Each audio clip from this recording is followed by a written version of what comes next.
जिया, दीपक, तुम लोगों ने अपना होमवर्क कंप्लीट कर लिया? हाँ दादी, कर लिया हमने अपना होमवर्क कंप्लीट। अब आप हमें कहानी सुनाइए ना दादी। हाँ दादी, वो राजकुमार वाली कहानी सुनाइए ना आप हमें। जिया, जी देखो मम्मा आ गई। जिया, दीपक, ये क्या टाइम वेस्ट कर रहे हो तुम लोग यहाँ बैठकर? क्या तुम्हें पढ़ाई लिखाई नहीं करना है? अरे बहू, बेचारे दोनों बच्चों ने स्कूल से आने के बाद अपना पूरा होमवर्क किया है और अभी बस मेरे पास कहानी सुनने के लिए बैठे थे ये लोग। क्या माँ जी, इतना तो समझना चाहिए आपको कि होमवर्क कर लेना ही सब कुछ नहीं होता है। अरे बच्चों को सेल्फ स्टडी भी तो करनी होती है ना। कोई जरूरत नहीं है इन्हें कहानी वानी सुनाने की। अब यह लोग बड़ी कक्षाएं में आ गए हैं, इन लोगों को मन लगाकर थोड़ा ज्यादा पढ़ाई करना होगा, ज्यादा समय पढ़ाई में देना होगा। ये कहानी वानी सुनाना ना अब आप बंद कर दीजिए। मम्मा, हमें कहानी सुनना है। हम दादी से एक कहानी सुनेंगे, उसके बाद ही पढ़ाई करेंगे। वैसे भी हम 2 घंटे से भाई के साथ होमवर्क ही कर रहे थे और होमवर्क करने के बाद हमने ड्राइंग भी किया है। जिया, ये क्या तरीका है? यही सीख रही हो तुम स्कूल जाकर अपनी मम्मी से इस तरह से आर्ग्यू करते हैं क्या? मम्मा, जिया ठीक ही तो कह रही है। हमने अपना होमवर्क कर लिया है, पढ़ाई भी कर ली है। अब प्लीज हमें दादी के पास बैठकर कहानी सुनने दीजिए ना। कितना परेशान करती हैं आप। दीपक, तुम कोई छोटी क्लास में नहीं हो, तुम 6th क्लास में आ गए हो। तुम्हें अपनी पढ़ाई पर ज्यादा फोकस करना चाहिए। ये बेकार की कहानियां सुनकर ना टाइम वेस्ट नहीं करना चाहिए। इन कहानियों से जीवन नहीं चलता है बेटा। जब तुम अच्छे से पढ़ाई लिखाई करोगे तो कोई अच्छी सी नौकरी करोगे और जब अच्छी सी नौकरी करोगे तो अच्छे पैसे कमाओगे और अच्छी जिंदगी के लिए अच्छे पैसे होना बहुत जरूरी है। ज्यादा पैसे चाहिए अच्छी जिंदगी के लिए। और माँ जी, आपसे तो ना मैं कोई उम्मीद ही नहीं कर सकती। अरे मैं सोचती हूँ कि दिन भर मैं ऑफिस में अपना सिर खपाती हूँ तो घर में मेरे बच्चे आपके साथ कोई अच्छी शिक्षा ले रहे होंगे, आप उनके पढ़ाई लिखाई पर ध्यान दे रहे होंगे। लेकिन ये क्या, मैं जब भी ऑफिस से लौटती हूँ तो आप उनके साथ कहानी सुनने सुनाने में लगी रहती हैं। अरे ये कहानी सुनने सुनाने से जीवन नहीं चलता है माँ जी। इस घर में जो सुख सुविधाएं लगी हैं, जो ऐसो आराम लगे हैं, वह कहानियों के बलबूते पर नहीं बल्कि हमारी कड़ी मेहनत के बलबूते पर है। हम दोनों पति पत्नी कड़ी मेहनत करते हैं, लाखों रुपए महीने के कमाते हैं, तब जाके इस घर को इतनी फैसिलिटीज दे पाते हैं। दीपक, जिया, जल्दी उठो यहाँ से, अपने कमरे में जाओ। नहीं मम्मा, अभी हमें नहीं पढ़ना है मम्मा, प्लीज मम्मा। नहीं पढ़ना है तो जाकर ड्राइंग करो, कुछ नया सीखो। बस कहानी सुनकर अपना टाइम वेस्ट मत करो। माँ जी, आप भी अपने कमरे में जाइए। अरे क्या हो गया सुधा, क्यों हल्ला कर रही हो तुम? देखिए ना जी, हम बच्चों के ब्राइट फ्यूचर के लिए कितनी मेहनत करते हैं, दिन रात बच्चों के फ्यूचर के बारे में सोचते रहते हैं और जब हमारे बच्चे अपनी दादी के पास बैठकर टाइम वेस्ट करते हैं, बेकार की कहानियां सुनते हैं। पापा, हमने अपना होमवर्क कंप्लीट किया है, उसके बाद ही हम दादी के पास आकर बैठे हैं। दीपक, जिया, मैंने तुमसे कहा था ना तुम एक नया कोर्स ज्वाइन कर लो, क्योंकि तुम्हारे पास ना घर में 4 घंटे बेकार के होते हैं। इन 4 घंटों को तुम अच्छा उपयोग कर सकते हो। लेकिन पापा, स्कूल से आने के बाद ऑलरेडी हम ट्यूशन जाते हैं और उसके बाद मुश्किल से थोड़ा ही समय तो घर में मिलता है जब हम थोड़ी देर खेलते हैं और थोड़ी देर दादी के साथ रहते हैं। जिया, अब तुम इतनी छोटी भी नहीं रही कि तुम ज्यादा समय खेलने में दो। आधा 1 घंटे अगर खेल लिए तो बहुत खेलना हो जाता है। देखो, तुम अगर अभी मन लगाकर पढ़ाई नहीं करोगे, अच्छे कोर्स नहीं करोगे तो आगे चलकर तुम्हें बहुत मुसीबतें उठानी पड़ेंगी। तुम अपने पापा मम्मी को देखो बेटा, तुम्हारे पापा मम्मी कितनी मेहनत करते हैं और कितनी अच्छी जिंदगी तुम लोगों को दे रहे हैं। बेटा, बच्चों से उनका बचपना मत छीनो। अरे उनके सिर पर कितना बोझ रख दिया है तुमने पढ़ाई लिखाई का। माँ, ये कैसी बात कर रही हैं आप? पढ़ाई लिखाई को बोझ का नाम दे रही हैं आप तो रहने ही दो माँ, मैं आपसे क्या ही उम्मीद करूँ। आपने तो पढ़ाई लिखाई को कभी भी कोई महत्व नहीं दिया। वह तो भला हो मेरे पिताजी का, जिन्होंने हमेशा मुझे पढ़ाई लिखाई करने के लिए मोटिवेट किया। और आज मैं अपनी जिंदगी के सर्वोच्च मुकाम पर हूँ। मेरे पास दुनिया की सारी सुख सुविधाएं हैं। अगर मैंने ढंग से पढ़ाई नहीं की होती तो शायद आज मेरे पास ऐसी जिंदगी, ऐसा आराम ना होता। बेटा, मेरी बात मानो, बच्चों से उनका बचपना मत छीनो, उन्हें थोड़ी देर खेलने कूदने दो बेटा। अच्छा ठीक है, अगर तुम लोग चाहते हो कि मैं इन्हें कहानियां नहीं सुनाऊं तो कोई बात नहीं, मैं इन्हें कहानियां नहीं सुनाऊंगी। लेकिन ऑफिस से आने के बाद तुम लोग इनके साथ खेलो, थोड़ा समय बिताओ। देख लीजिए, कर लीजिए आप बात। अरे क्या ही कहें हम आपकी माँ से। तो अगर हम बच्चों के साथ खेलना कूदना करेंगे ऑफिस से आने के बाद तो ऑफिस का जो एक्स्ट्रा काम है वो कब करेंगे हम? अरे हमें भी तो अपने लिए थोड़ा समय चाहिए ना, हमें भी पर्सनल स्पेस चाहिए। पर माँ जी को तो कुछ समझ में ही नहीं आता। अरे कभी कभी ना घर आने के बाद मेरा दिमाग और खराब हो जाता है। क्या माँ, कर दिया ना आपने सुधा को नाराज? अरे मैं आपसे कितनी बार कहूँ माँ कि हमें बच्चों के भविष्य की बहुत चिंता है, आप समझने की कोशिश कीजिए ना। अरे कम से कम हमें सपोर्ट नहीं कर सकती तो कम से कम बच्चों का टाइम वेस्ट तो मत कीजिए माँ। चलो बच्चों, जल्दी उठो, अपने कमरे में जाओ तुम लोग। और माँ, आप भी जाकर आराम कीजिए। ठीक है बेटा, जा तो रही हूँ मैं अपने कमरे में, लेकिन एक बार मैं फिर तुम्हें याद दिलाना चाहती हूँ, तुम बच्चों को दुनिया के सारे ऐसा आराम दे दो, सारी सुख सुविधाएं दे दो, लेकिन अपना कीमती समय अगर तुम नहीं दोगे तो तुम धीरे धीरे बच्चों से दूर हो जाओगे। अपना कीमती समय दो बेटा बच्चों को। माँ, यही कीमती समय का उपयोग करके तो मैं लाखों रुपए कमाता हूँ और उन्हीं रुपयों से मैं अपने बच्चों की सारी सुख सुविधाएं पूरी करता हूँ। और मुझे लगता है माँ कि मेरे बच्चे दुनिया के सबसे खुशनसीब बच्चे हैं, जो उन्हें उनकी जरूरत की सारी चीजें उनके मांगने से पहले मिल रहा है। मैं जिन चीजों के लिए पहले तरसता था, तड़पता था, महीनों सालों इंतजार करता था, वह चीज मेरे बच्चों को सेकंड में मिल जाता है। ठीक है बेटा। सुधा। हाँ कहिए। अरे यार, मैंने माँ को समझा दिया है ना, ये नाराजगी छोड़ो। अरे माँ जी ना किसी चीज को समझती ही नहीं, हमारे बच्चों को बेकार की कहानियां सुनाकर उनके फ्यूचर को अंधकार में डाल रही है माँ जी। अब आप ही बताइए ना, वो राजा रानी की कहानी, वो शेर लोमड़ी की कहानी क्या काम आने वाले हैं बच्चों की जिंदगी में? ये सब बेकार की बातें हैं, ये सब टाइम वेस्ट है। इसीलिए ना आप माँ जी को अच्छे से समझा दीजिएगा कि वो बच्चों को कहानियां सुनाकर उनका समय बर्बाद ना करे, बल्कि उन्हें पढ़ाई लिखाई करने के लिए मोटिवेट करे। हाँ सुधा, डोंट वरी, समझा दिया है मैंने। हाँ, मैंने बच्चों को भी अच्छे से समझा दिया है। और जो घर में 4 घंटे बच रहे हैं ना बच्चों के पास, उन 4 घंटों में से 2 घंटों की मैं एक और क्लासेस करवा देता हूँ बच्चों को। हाँ हाँ, ऐसा ही कुछ कीजिए, क्योंकि माँ जी को तो कुछ समझ में आता ही नहीं है। जैसे ही हम लोग घर में नहीं होंगे तो माँ जी फिर से बच्चों को बेकार की कहानियां सुनाएंगी। अच्छा ठीक है, जस्ट रिलैक्स यार। अब तुम भी थोड़ा सा कूल हो जाओ और ये सब छोड़कर थोड़ा आराम कर लो। ऑफिस में कितनी मेहनत करती हो तुम। ठीक है, चलो सारा खाना तो तैयार कर दिया मैंने। बिंदु, बिंदु। जी मैम साहब। बिंदु, खाना तैयार कर दिया तुमने? जी मैम साहब। बच्चों का लंच रेडी कर दिया तुमने? जी मैम साहब। देखो बिंदु, लंच बनाने से पहले एक बार बच्चों से पूछ लिया करो तुम कि उन्हें क्या खाना है। जो मेरे बच्चों को पसंद हो वही दिया करो तुम उनके लंच में। जी मैम साहब। और हाँ, आज से बच्चों के 2-2 कोचिंग क्लासेस स्टार्ट हो गए हैं, तो जब वो पहले वाले कोचिंग क्लास से आएंगे उसके बाद उन्हें दूसरे वाले कोचिंग क्लास के लिए रेडी कर देना तुम। और इस बात का तो विशेष ध्यान रखना कि वह अपनी दादी के पास बैठकर बेकार की कहानियां सुनकर अपना समय बर्बाद ना करे। ठीक है मैम साहब। इन अमीर लोगों के पास तो रुपए पैसों की कोई कमी नहीं होती, लेकिन इनके पास समय की बड़ी कमी होती है। यह लोग अपना कीमती समय अपने बच्चों को नहीं दे सकते, नौकरों के सहारे बच्चों को बड़ा करते हैं। और जब बेचारी दादी अम्मा बच्चों को कहानी सुनाना चाहती है तो कहानी सुनने से भी रोकती हैं। इन लोगों को लगता है कि रुपए पैसे से सब कुछ हो जाता है, लेकिन कभी न कभी इन लोगों को समझ जरूर आएगा कि रुपए पैसे सब कुछ नहीं होते। बच्चों को रुपए पैसे के साथ साथ अपना कीमती समय भी देना चाहिए। श्री कृष्ण गोविंद हरे मुरारी, हे नाथ नारायण वासुदेवा। राधे राधे दादी। राधे राधे दादी माँ। खुश रहो मेरे बच्चों। दादी माँ, वो कल वाली कहानी अधूरी रह गई थी, तो क्या आप हमें वह कहानी सुना सकते हैं आज? क्यों नहीं बच्चों, जरूर। चलो बच्चों, जल्दी से तैयार होकर नाश्ता कर लो, नहीं तो स्कूल की वैन आ जाएगी। नहीं आंटी, अभी तो हमें दादी से कहानी सुनना है, उसके बाद ही हम स्कूल के लिए तैयार होंगे। जिया, जिद मत करो बेटा, पहले जल्दी से तैयार हो जाओ और नाश्ता कर लो, नहीं तो भूखे ही स्कूल जाना पड़ेगा तुम्हें। तुम जाओ बिंदु, मैं देखती हूँ बच्चों को। जी मैम साहब। ओ मम्मा, आज तो पेरेंट्स मीटिंग है ना, आपको स्कूल आना पड़ेगा। ओह, आई एम सो सॉरी बेटा, लेकिन आज तो मेरी एक इम्पोर्टेंट मीटिंग है, मैं स्कूल तो नहीं आ पाऊंगी। नहीं मम्मा, इस बार तो आपको आना ही होगा। मेरी सारी फ्रेंड्स की मम्मी डैडी आते हैं मीटिंग में, एक आप ही नहीं आते हैं और ना कभी डैडी आते हैं। जब देखो तब आप यही कहते हैं कि आपके पास टाइम नहीं है। ओह माय गॉड, आपको तो मालूम है ना कि मेरी कितनी इम्पोर्टेंट मीटिंग है। प्लीज बच्चों की स्कूल की मीटिंग आप अटेंड कर लीजिए ना, क्योंकि मेरे क्लाइंट्स बहुत दूर से आ रहे हैं, मैं मीटिंग डिले नहीं कर सकती। लेकिन सुधा, आज मेरी भी इम्पोर्टेंट मीटिंग है। रहने दीजिए, आप लोग ना हमेशा ऐसा ही करते हैं। जिया, डोंट वरी बेटा, परेशान मत हो। देखो एक काम करते हैं हम, मम्मी या डैडी में जो भी पहले फ्री होगा वो आपके स्कूल आकर पेरेंट्स मीटिंग अटेंड कर लेगा, ओके? मुझे मालूम है जिया, ना ही मम्मी आने वाली है और ना ही डैडी आने वाले हैं। हाँ भैया, मुझे भी मालूम है, कोई नहीं आएगा, हमेशा की तरह। अरे बच्चों सुनो तो।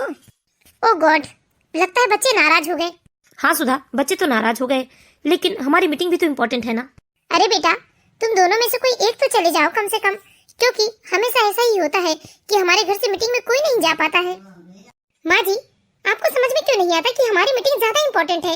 अरे बच्चों की स्कूल की मीटिंग का क्या है, वहाँ तो कोई नहीं भी जाएंगे तो स्कूल में समय से फीस पहुँच जाएगी, तो इस मीटिंग से जाने में कोई फर्क नहीं पड़ने वाला है। लेकिन हम अपने ऑफिस की मीटिंग अटेंड नहीं करेंगे ना, तो हम वो मोटी रकम नहीं कमा सकते जिससे हम अपने बच्चों की स्कूल की फीस भर सकते हैं। वैसे मैंने बच्चों से कह दिया है, अगर पॉसिबल हो तो हम में से कोई चला ही जाएगा। बहू, मैं जानती हूँ कि तुम लोगों को मेरी बात अच्छी नहीं लगती है, लेकिन बेटा, रुपए पैसा और आवश्यकताओं की चीज ही देना सब कुछ नहीं होता। देखो, बच्चे तुमसे धीरे धीरे दूर जाते जा रहे हैं। अपना कीमती समय बच्चों को दो। कहीं ऐसा ना हो कि एक दिन बच्चे तुमसे दूर चले जाए। माँ, क्या बकवास बातें कर रही हैं आप? बताओ, क्या मैं आपसे दूर गया हूँ? हाँ माँ जी, ये बेकार की बातें करके हमारा टाइम वेस्ट मत करो, क्योंकि हमारा टाइम तो गोल्ड है। ठीक है माँ जी को आप संभालो, मुझे मीटिंग के लिए देरी हो रही है। Bye bye. अरे लेकिन कुछ खाकर तो जाओ तुम। नहीं, मैं रास्ते में ही लंच कर लूंगी। ठीक है, बाय। माँ, ऐसी बात मत किया करो जिससे सुधा को गुस्सा आए। मैं आपको कितनी बार समझाऊं? और बच्चे हमसे कोई दूर नहीं गए हैं। बच्चे हमसे बहुत प्यार करते हैं और हम भी बच्चों से बहुत प्यार करते हैं और बच्चों की सारी जरूरतों का हम ध्यान रखते हैं। ठीक है बेटा, जैसी तुम्हारी मर्जी। समय के साथ इंसान कितना बदलते जा रहा है। एक हमारा समय था जब हम बच्चों को ढेर सारी शिक्षाप्रद कहानी सुनाया करते थे और उन्हें जिंदगी में अच्छे कार्य करने और अच्छा इंसान बनने के लिए प्रोत्साहित करते थे। लेकिन यहाँ तो मेरे पोता पोतियों के साथ क्या हो रहा है, वह 24 घंटे में मुश्किल से 8 घंटे ही सो पाते हैं और बाकी के समय सिर्फ पढ़ाई लिखाई को ही देते हैं। बेचारे 4 घंटे ही घर में रहते थे कम से कम, अब तो 2 घंटे की फिर से क्लासेस करवा रखी है इन लोगों ने। घर में बड़ी मुश्किल से 2 घंटे ही बिताते हैं बच्चे। भाई, मेरा तो स्कूल जाने का जरा भी मन नहीं कर रहा है। लेकिन जिया, हमें स्कूल तो जाना ही होगा। लेकिन फिर से मम्मी डैडी नहीं आएंगे तो मेरी क्लासमेट्स मेरा मजाक उड़ाएंगे। अरे कोई बात नहीं, तुम उन्हें बता देना कि मम्मी पापा बिजी हैं। ठीक है भाई, वो तो बताना ही होगा। लेकिन मुझे बहुत बुरा लगता है कि सारे बच्चे के मम्मी डैडी स्कूल आते हैं, लेकिन मेरे मम्मी डैडी स्कूल नहीं आते हैं। अरे जिया बिटिया रो रही है।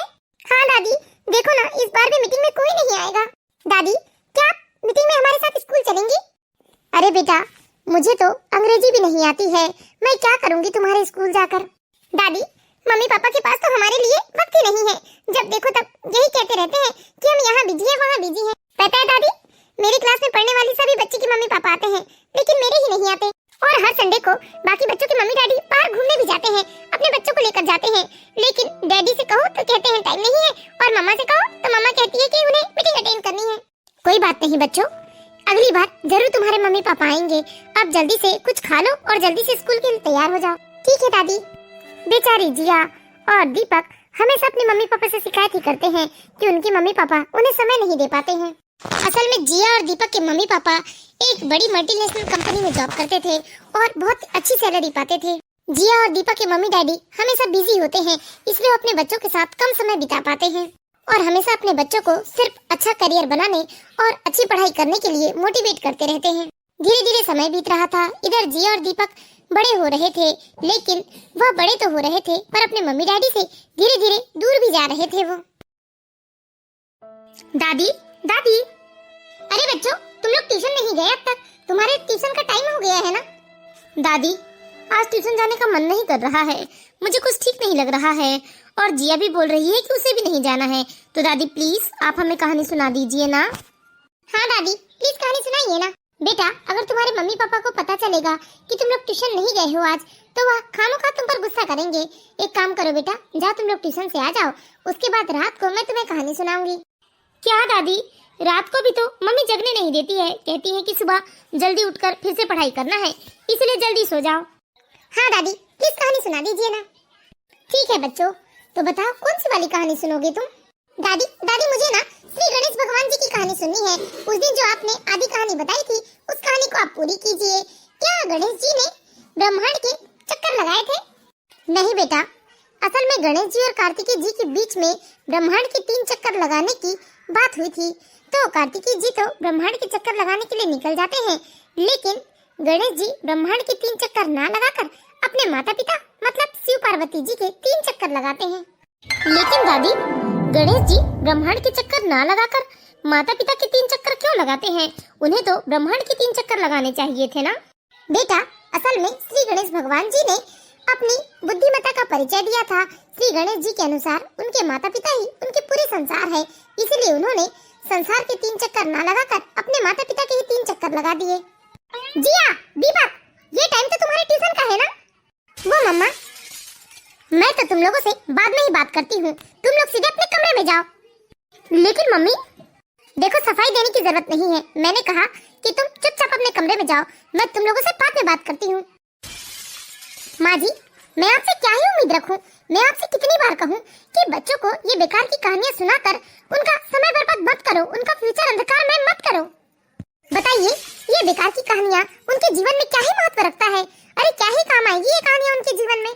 बहू, मैं बच्चों को बेकार की कहानियां नहीं सुना रही थी, बल्कि मैं माता पिता का मूल्य समझा रही थी बच्चों को। ओहो, बस कीजिए माँ जी, ये ना किसी कहानियों से किसी का घर नहीं चलता है, किसी का पेट नहीं भरता है। बच्चे अच्छी पढ़ाई करेंगे, अच्छा करियर बनाएंगे, तभी वह खूब रुपए कमाएंगे। और जब इंसान रुपए कमाता है ना, तो अपनी सारी जरूरतें, सारी इच्छाएं और दुनिया की हर एक चीज पा सकता है। रुपयों के आगे सब कुछ संभव है। इसलिए प्लीज मैं आपसे रिक्वेस्ट करती हूँ माँ जी, देखिए मैं आपकी बहुत रिस्पेक्ट भी करती हूँ। मैं आपको ऐसी कोई बातें नहीं कहना चाहती हूँ जिससे आप दुखी हो, लेकिन मैं आपसे हाथ जोड़कर विनती करती हूँ कि मेरे बच्चों का ना भविष्य संवर जाने दो, उनका समय बर्बाद मत करो, क्योंकि यह टाइम गोल्डन टाइम है बच्चों के लिए। और आप उनके इस समय को अपनी किस्से कहानियों से बर्बाद करेंगी ना, तो बाद में बच्चे बहुत पछताएंगे, बहुत रोएंगे और ना जाने आपके बारे में कैसी सोच रखेंगे कि आपकी वजह से उनका फ्यूचर बेकार हो गया। बहू, मुझे इस बात का बिल्कुल डर नहीं है कि बाद में बच्चे मेरे बारे में क्या सोचेंगे। मुझे तो चिंता इस बात की है कि कहीं बच्चे तुम लोगों से इतने दूर ना हो जाए कि कल को उनके दिल में तुम लोगों के लिए कोई अच्छी भावना हो ही ना, तुम्हारे लिए कोई ममता हो ही ना उनके अंदर। उफ माँ जी, फिर से आप बेकार की बिना सिर पैर की बातें कर रही हैं। अरे हम अपने बच्चों को दुनिया की सारी खुशियाँ ला कर दे रहे हैं, उनकी सारी जरूरतें पूरी कर रहे हैं, फिर आप ऐसी बातें क्यों करती हैं? अरे आप तो रहने ही दीजिए माँ जी, मैं भी कहाँ से टकरा रही हूँ। आज तो मैं जाकर इनसे साफ साफ कह देती हूँ कि इस घर में रहकर तो बच्चों के भविष्य बिल्कुल नहीं संवर सकते हैं। हमें बच्चों के लिए कुछ न कुछ कठोर फैसला लेना होगा। कहाँ गए? सुनते हैं क्या? क्या हुआ सुधा, इतनी नाराजगी क्यों? देखिए जी, बच्चों के फ्यूचर को लेकर ना मैं बहुत सीरियस हूँ। हाँ, वो तो मैं भी हूँ, लेकिन अब मुझे समझ में आ गया है कि इस घर में रहकर बच्चों का फ्यूचर कभी ब्राइट नहीं हो सकता, क्योंकि माँ जी तो बच्चों को पढ़ने ही नहीं देती है। अरे आज भी मालूम है आपको, बच्चे ट्यूशन नहीं गए और माँ जी से आराम से बैठकर कहानी सुन रहे थे और माँ जी भी बड़ी मजे से उन्हें कहानियाँ सुना रही थी। अरे यार मैं क्या करूँ, मैं माँ को कितनी बार समझा चुका हूँ, लेकिन माँ को समझ क्यों नहीं आता? अब समय माँ जी को समझाने का नहीं रहा, बल्कि अब हमें ही अपने बच्चों के लिए कुछ कठोर स्टेप लेना ही होगा। मैं समझा नहीं सुधा। यही कि इस घर में रहकर बच्चे कुछ अच्छा नहीं कर सकते। हमें ना बच्चों को किसी महंगे हॉस्टल में डाल देना चाहिए, जहाँ पर बच्चों को अच्छे से अच्छा एजुकेशन मिल सके, जहाँ करियर ओरिएंटेड क्लासेस भी हो बच्चों की। हाँ सुधा, मुझे लगता है तुम ठीक ही कह रही हो, हमें ना बच्चों के लिए स्टेप लेना ही होगा। ठीक है, तो आप कल छुट्टी लीजिए, हम आराम से बैठकर नेट में अच्छे से अच्छा हॉस्टल सर्च करते हैं, चाहे कितने ही रुपए क्यों न लग जाए। हाँ हाँ ठीक है। हे भगवान, ये मेम साहब और साहब जी अपने दोनों छोटे छोटे बच्चों को हॉस्टल में डालना चाहते हैं। मैं अभी माँ जी को बताती हूँ। माँ जी, माँ जी, क्या हुआ? माँ जी, मैंने अभी अभी मेम साहब और साहब जी की बात सुनी, वह दोनों बच्चों को हॉस्टल में डालना चाहते हैं। ये क्या कह रही हो तुम? अरे मेरे बहू बेटे का दिमाग तो ठीक है, छोटे छोटे से दो बच्चे हैं, उनको भी हॉस्टल में रखकर वो अपने आप से दूर करना चाहते हैं। हाँ माँ जी, मैंने सुना अभी अभी। ठीक है, मैं बात करती हूँ अपने बेटे से। हाँ सुधा, ये हॉस्टल बहुत बढ़िया रहेगा। ये मैं क्या सुन रही हूँ बेटा, तुम अपने बच्चों को हॉस्टल में डालना चाहते हो? हाँ माँ, हमने कुछ अच्छे हॉस्टल्स की तलाश की है, हम कल ही जाकर हॉस्टल्स के बारे में अच्छे से पता लगाएंगे और आने वाले हफ्ते तक बच्चों का एडमिशन भी करवा देंगे। पागल मत बनो बेटा, छोटा सा तो परिवार है, गिने चुने 4-5 लोग ही तो रहते हैं इस घर में, और मेरी भी जिंदगी का कोई ठिकाना नहीं है। मैं तो आज हूँ, कल नहीं। अगर तुम लोग अपने बच्चों को अपने आप से दूर रखोगे ना, तो धीरे धीरे उनका लगाव तुम लोगों से कम हो जाएगा। फिर बुढ़ापे में क्या करोगे बेटा? अरे कभी तबीयत खराब हो जाए, कभी किसी चीज की जरूरत पड़ जाए, तो तुम लोगों की देखभाल यहाँ कौन करेगा? माँ, उसकी चिंता मत करो, बच्चों को अपने पैरों पर खड़ा हो जाने दो, अच्छा करियर बनाने दो, और रुपए पैसे से सब कुछ हो जाता है, आप उसकी चिंता मत करो। पापा, पापा हमें हॉस्टल नहीं जाना है पापा। पापा हमें यही इसी घर में आप सब लोगों के साथ रहना है। हाँ पापा, मुझे भी हॉस्टल नहीं जाना है पापा, मुझे इसी घर में आप लोगों के साथ रहना है पापा। अरे बेटा, वहाँ हॉस्टल में तुम्हें किसी चीज की कोई कमी नहीं होगी, तुम्हारी जरूरतों की सारी चीज होगी, तुम्हें वहाँ चॉकलेट्स भी मिलेंगे। और हाँ बेटा, जब भी हमारी याद आए तो आप हमसे फोन में बात कर सकते हैं और हम आपसे मिलने भी आ सकते हैं। नहीं मम्मी, नहीं जाना हमें हॉस्टल। अरे बेटा, हम ये सब स्टेप तुम्हारे फ्यूचर के लिए ले रहे हैं। मत करो बेटा, मत करो ऐसा, मत करो बच्चों को अपने आप से दूर। मम्मी, मेरा तो बर्थडे आने वाला है ना। हाँ मम्मा, नेक्स्ट मंथ तो मेरा भी बर्थडे है ना। ओहो दीपक, डोंट वरी बेटा, हम लोग हॉस्टल में आकर ही तुम्हारा बर्थडे सेलिब्रेट करेंगे। आई प्रॉमिस यू बेटा। हाँ जिया, हम हॉस्टल आएंगे ना तुम्हारा बर्थडे सेलिब्रेट करने, और वहाँ एक बड़ी सी पार्टी सेलिब्रेट करेंगे। इस तरह सुधा और विकास ने फैसला ले लिया था कि वह लोग अपने बच्चों को हॉस्टल में रखेंगे। और धीरे धीरे 2 हफ्ते का समय बीत जाता है और सुधा और विकास अपने बच्चों को हॉस्टल छोड़कर आ जाते हैं। बच्चे भी हॉस्टल नहीं जाना चाहते थे, लेकिन अब माता पिता ने फैसला कर ही लिया था तो बच्चों की एक नहीं चली। धीरे धीरे समय बीतने लगा। इधर विकास और सुधा अपने ऑफिस और मीटिंग में ही बिजी रहते थे। बच्चों से दूर होने की वजह से अब दादी माँ का भी मन उदास रहने लगा था। वह भी धीरे धीरे बीमार होने लगी थी। माँ अब कैसी है आपकी तबीयत? आज फिर से डॉक्टर को बुलाइए, एक बार फिर से माँ जी का रूटीन चेकअप कराइए। नहीं बहू, डॉक्टर तो शरीर की बीमारी का इलाज करते हैं, बीमारी तो मेरे मन में है। माँ जी, आप हमेशा ऐसी ही बातें करती हैं। अरे हम बच्चों के कोई दुश्मन नहीं है, हमने बच्चों के फ्यूचर के लिए स्टेप लिया है, हमें भी बच्चों की याद आती है। हाँ माँ, यह सब हमने बच्चों के फ्यूचर के लिए किया है। आप खुश रहने की कोशिश कीजिए ना, आप जल्दी ठीक हो जाएंगी। माँ जी, आज तो कुछ खा लीजिए, 2 दिनों से आपने कुछ नहीं खाया है। यह क्या बात हुई? 2 दिनों से माँ जी ने कुछ नहीं खाया है। अरे हमने तुम्हें यहाँ किस काम के लिए रखा है? तुम माँ जी की अच्छे से देखभाल नहीं कर पा रही हो। पर मैं क्या करूँ मैम साहब, मैं माँ जी को खिलाने पिलाने की बहुत कोशिश करती हूँ, लेकिन वह तो कुछ खाती ही नहीं है, दिन रात बच्चों को ही याद करते रहती है। अगर पॉसिबल हो तो बच्चों को कुछ दिनों के लिए बुला लीजिए ना मैम साहब। तुम्हारा दिमाग तो ठीक है ना, बच्चों के एग्जाम स्टार्ट होने वाले हैं और हम यहाँ बच्चों को कैसे बुला सकते हैं? अरे तुम्हें तो माँ जी को समझाना चाहिए, तो तुम बेकार में और उन्हें दुखी कर रही हो। बुला लो बहू, बुला लो, बच्चों को कुछ दिनों के लिए बुला लो यहाँ। माँ जी, बच्चों के एग्जाम जैसे खत्म होंगे ना, वैसे ही मैं बच्चों को यहाँ बुलवा लूंगी। आप प्लीज थोड़ा समझने की कोशिश कीजिए ना। हाँ माँ, बच्चों के यूनिट टेस्ट स्टार्ट हो रहे हैं और ऐसे में हम उन्हें यहाँ बुलाएंगे तो पढ़ाई लिखाई से उनका मन हट जाएगा, फिर उनके क्लास में बहुत कम मार्क्स आएंगे। बेटा, अपने बच्चों को पढ़ाई लिखाई में तुमने इतना उलझा दिया है कि उनकी धीरे धीरे सारी मासूमियत ही खोते जा रही है।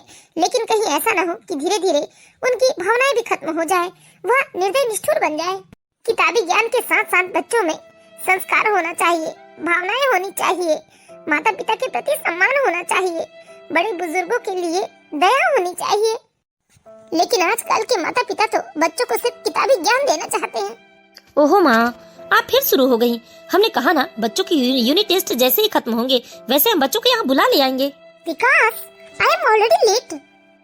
Now I am living, you take care of everything, okay bye. अरे यार, देर तो मुझे भी हो गई है, लेकिन माँ तो कुछ समझने को तैयार ही नहीं है। माँ प्लीज समझो ना माँ। ठीक है बेटा, समझ गई, सब कुछ समझ गई मैं। जाओ, जाकर अपनी महत्वपूर्ण मीटिंग अटेंड करो तुम। माँ जी मत रोइए माँ जी कुछ खा लीजिए ना। नहीं, मुझे भूख नहीं है, बस एक बार इस शरीर से प्राण निकले उससे पहले मैं अपने पोता पोतियों को देखना चाहती हूँ। धीरे धीरे 4 साल का समय बीत जाता है और इन 4 सालों में जिया और दीपक की दादी भी इस दुनिया को अलविदा कह जाती है। जिया और दीपक अपनी दादी के अंतिम संस्कार में आते हैं और 3 दिनों के बाद वापस हॉस्टल लौट जाते हैं। अब धीरे धीरे दीपक और जिया का भी मन हॉस्टल में लगने लगा था, वह भी अब हॉस्टल में खुश रहने लगे थे। जिया, कल मेरे मम्मी पापा आने वाले हैं और मैं कल घर भी जा रही हूँ। मम्मी बोल रही थी कि इस बार मेरा बर्थडे वह घर में सेलिब्रेट करेंगे। हाँ बढ़िया है, जा तू अपना बर्थडे सेलिब्रेट करके आ। अरे तू भी मेरे घर चलना, मैं तेरे मम्मी डैडी से परमिशन ले लूंगी। नहीं मीनू, मम्मी डैडी मुझे परमिशन नहीं देंगे, तू तो जानती ही है ना। चलो ओके ठीक है, मैं अपने बर्थडे का केक लेकर आऊंगी तेरे लिए। ठीक है, चल मैं पैकिंग कर लेती हूँ। ठीक है, जा कर ले तू पैकिंग। कितने अच्छे हैं मिनी के मम्मी डैडी जो हर बर्थडे में उसे घर लेकर जाते हैं। मेरा बर्थडे तो फरवरी में आता है, इसलिए मम्मी डैडी कहते हैं कि 1 मंथ बाद तो एग्जाम स्टार्ट हो जाते हैं, इसलिए मेरा बर्थडे कभी अच्छे से सेलिब्रेट नहीं हो पा रहा है। मम्मी डैडी के लिए कुछ भी इम्पोर्टेंट नहीं है सिवा पढ़ाई के। कोई बात नहीं, अब तो मेरा भी मन घर जाने का नहीं करता, मुझे हॉस्टल में ही अच्छा लगने लगा है। दीपक, अब मैं हॉस्टल में नहीं रहूंगा। मम्मी डैडी कहते हैं कि मेरे बिना उन्हें अच्छा नहीं लगता, इसलिए इस एग्जाम के बाद मैं अपने घर से ही पढ़ाई करूंगा। देवेश, तू चला जाएगा तो मुझे तेरी बहुत याद आएगी। हाँ दीपक, मुझे भी तेरी बहुत याद आएगी। ठीक है, मैं जा रहा हूँ अपने रूम में। विकास, 2 दिनों की छुट्टी ले लेना आप ऑफिस से, क्योंकि मेरे भाई की शादी की डेट फाइनल हो गई है। अरे यार, 2 दिनों की छुट्टी की क्या जरूरत है, एक ही दिन की छुट्टी ले लेते हैं ना, सीधे शादी वाले दिन पहुँचेंगे। हाँ मैंने भी यही सोचा था, लेकिन माँ नाराज हो रही है ना, और माँ तो इस बात से भी नाराज हो रही है कि हम बच्चों के बिना शादी में आ रहे हैं। इसीलिए तो कह रहा हूँ सुधा कि हम एक ही दिन की छुट्टी लेते हैं और बच्चों को भी हॉस्टल से लेते हुए हम शादी अटेंड कर लेंगे और वापसी में बच्चों को हॉस्टल छोड़ देंगे। ठीक है विकास, मैं माँ से बात करके बताती हूँ। अच्छा ठीक है, मैं ऑफिस जा रहा हूँ, तुम समय से अपना नाश्ता कर लेना। Okay bye, take care. क्या करूँ, अब कहीं एक दिन की छुट्टी से बच्चों की पढ़ाई पर इफेक्ट ना आ जाए। मैं छुट्टी लूँ या नहीं उन लोगों के लिए? हाँ, मतलब छुट्टी क्यों ले रही हो? छुट्टी शादी जरूरी थोड़ी ना है। तुम भी मतलब अपने ऑफिस से छुट्टी, मेरे बेटे की शादी तो रुक नहीं जाएगी। अरे माँ, आप आइए ना माँ, बैठिए ना। माँ नाराज क्यों हो रही हैं आप? बेटा सुधा, कैसे माता पिता हो तुम लोग? अरे ये क्या 24 घंटे बस करियर करियर, पढ़ाई लिखाई यही करते रहते हो? अपने बच्चों को भी अपने आप से दूर कर दिया है। और ऐसा नहीं कि कोई तीज त्योहार में, कोई शादी ब्याह में कम से कम बच्चों को 4 दिन की छुट्टी के लिए तो लेकर आओ तुम लोग। नहीं माँ, दरअसल 1 महीने बाद बच्चों की परीक्षाएं है ना, इसलिए थोड़ा मुश्किल हो रहा है। ऐसे तो हम 3 महीने बच्चों को यहाँ घर में ही लाकर रखते हैं ना अपने साथ। हाँ, बहुत रखते हो। यहाँ भी 3 महीनों की छुट्टी में आते हैं बच्चे, तो तुम लोग उन्हें चैन से नहीं रहने देते हैं। कहीं ये क्लास ज्वाइन करा देते हो, कहीं वो क्लास ज्वाइन करा देते हो। तुम्हारे बच्चों के अंदर से ना भावनाएं खत्म होते जा रही है। वो अपने रिश्तेदारों को नहीं पहचानते हैं, किसी के यहाँ आते जाते नहीं है। वह क्या समझेंगे रिश्तेदारी, अपनापन, माँ बाप, ये सारी चीजों से बहुत दूर हो रहे हैं तुम्हारे बच्चे। ओहो माँ, कैसी बात कर रही हैं आप? और रही रिश्तेदारों की, शादी ब्याह फंक्शन की, यह सब तो बाद में उन्हें अटेंड करना ही है ना। और जब रुपए पैसे होता है, इंसान बड़ा होता है ना, तो सारे रिश्तेदार ऑटोमेटिक पूछते हैं, पहचानते हैं, आते जाते हैं। अब हमें ही देख लो, हमारे सारे रिश्तेदार हर फंक्शन में हमें पूछते हैं ना, और हम अपना इम्पोर्टेंट समय उन्हें देकर भी आते हैं, अच्छे अच्छे उपहार देकर आते हैं। नहीं बेटा, तू अपने बच्चों से उनका बचपन छीन रही है। तुझे आज इस बात का एहसास नहीं है, लेकिन एक न एक दिन तुझे जरूर समझ में आएगा कि तूने बच्चों के अंदर से सारी भावनाएं खत्म कर दी है। तुम्हारे बच्चे दिन ब दिन कठोर होते जा रहे हैं, उनके अंदर की कोमलता खत्म होते जा रही है। कहीं ऐसा ना हो कि धीरे धीरे तुम्हारे बच्चे तुम्हारे बारे में ही सोचना छोड़ दे, और वह भी तुम लोगों की तरह रुपए पैसों के पीछे भागेंगे। देख, मैं तो तुझे यह बताने आई थी कि तू 4 दिन की छुट्टी ले ले, क्योंकि तेरी बड़ी बहन भी 4 दिन की छुट्टी लेकर आ रही है। अब बाकी तेरी मर्जी, और हाँ, बच्चों को लेकर तू जरूर आना, वरना मैं सच में तुझसे बहुत नाराज हो जाऊंगी। ये माँ भी ना कुछ भी बोलती है। 4 दिन के लिए बच्चों की पढ़ाई? ना ना ना, मैं बच्चों की 4 दिन की छुट्टी तो करवा ही नहीं सकती। लेकिन घर की आखिरी शादी है, कहीं भैया नाराज ना हो, पापा नाराज ना हो, कुछ तो मुझे सॉल्यूशन निकालना होगा।